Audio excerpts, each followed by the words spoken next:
I just wouldn't want it to leave the impression where Gail left the discussion that we're pushing credit out the door at ever accelerating rates. Credit growth peaked in 2007. It's been decelerating steadily since. You're asking for banks and financial institutions to act in a more responsible, restrained manner. I think the Governor of the Bank of Canada wants that. And I think the message is getting through to both financial institutions and borrowers, and that's why we're seeing debt growth slow down. And I agree with you. However, a lot of damage has already been done. And there are a lot of people out there that are this high, okay? Well, they're sticking their noses up trying to get a breath. Moshe, let me go to the flip side of that, is which we saw in the United States a considerable amount of criticism of the banks when they refused to lend enough. They took all that money they got from TARP. They ended up buying up a lot of their competitors. They didn't loan it. The credit basically froze. And the real economy suffered as a result. Now, we can't let that happen here either, can we? That's the paradox of thrift. If everybody behaves like Gail and they don't spend any money unless they have it, the economy collapses. We need some of your customers to help keep the economy going. People that live beyond their means and buy things that they can't afford and don't need, so that we get this economy to grow from where it is right now. If everybody stopped and only spent the money at the end of the paycheck, I mean, I'm not a chief economist at a bank, but I don't think that's going to be very good. Neither is he. He's just the deputy chief economist. In waiting. But that's a couple of minutes left here. Let's hit on this. Is he right that if we all acted as thriftily as you perhaps want us to, the real economy in some respects shuts down, and that's even worse? What we have is a consumer economy that is not built on spending the money we make.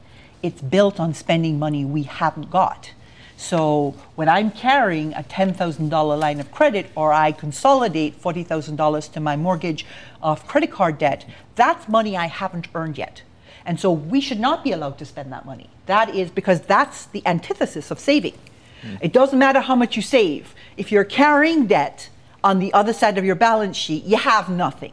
Okay, so if what we want is a healthy economy, then I don't know where we draw the line. Like, I'm not the economist, okay? I can't tell you where we draw the line. All I know is that good sense says you can't spend money you don't have. And when you spend more money than you make, ultimately down the road, you're going to pay the price. Because if you get sick, if you get a divorce, if you're widowed, if your child gets sick, if anything like that happens to you, you're up a creek without a paddle. And you do have to pay yourself, right, Moshe? You do. Got to pay yourself. I mean, set aside some savings. We're not saving enough, are we? If you actually add up all the ratios, so you can put 40% towards a house and you have to pay 12% in property, and this, you add up all the amount that you should be saving for retirement, you're at about 130%.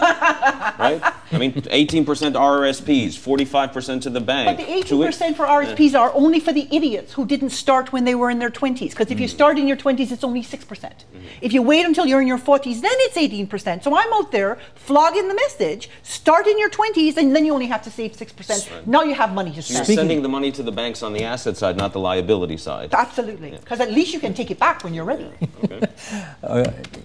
When you come out of your shell someday, you are going to be a great TV guest. I just want you to know that. Yeah. Support Ontario's public television. Donate at tvo.org.